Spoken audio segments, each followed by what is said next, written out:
Môre, dis donderdag die 3de Julie en het jy geweet dat meer as 70% van mense wat hulle self Christene noem, amper nooit hulle Bybel oopmaak nie. Dis skokkend, maar dit wys op iets nog dieper. Ons sê ons ken God, maar ons ken nie sy stem nie. Want jy sien, die Bybel is nie net 'n boek nie. Dis nie net 'n gids of 'n storieboek nie. Dis God se hart in geskryfde vorm. As jy dit oopmaak, praat hy. As jy dit toelaat, verander hy jou. En tog, baie van ons dra 'n Bybel, maar lees dit nooit. Ons kyk eerder preke, ons glo eerder aanhalings op Facebook, maar ons raak nie stil voor die woord van God self nie.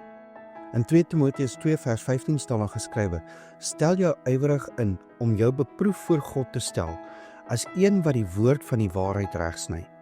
God vra nie vir 'n pastoor of 'n prediker om dit vir jou te doen nie. Hy vra vir jou, want hy wil persoonlik met jou praat.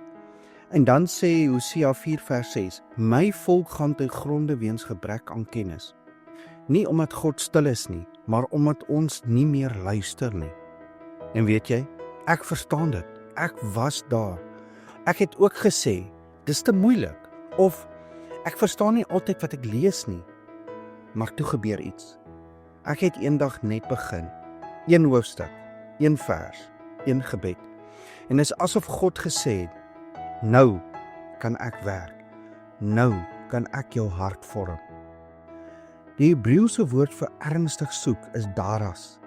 Dis 'n soeke wat nie net vra vir antwoorde nie, maar wat sê, ek soek U, Here, nie net kennis nie, maar U. So, dalk is dit tyd.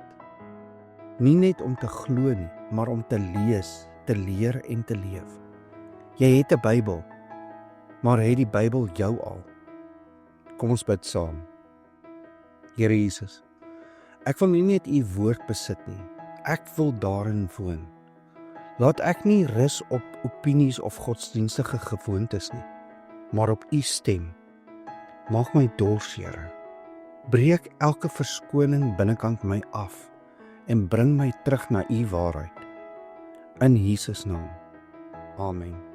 En onthou, jy is dalk die Bybel wat iemand vandag moet ontmoet. En dalk wys jou liefde vir die woord vir iemand anders waarom Jesus self te vind. Ek hoop jy het 'n geseënde donderdag.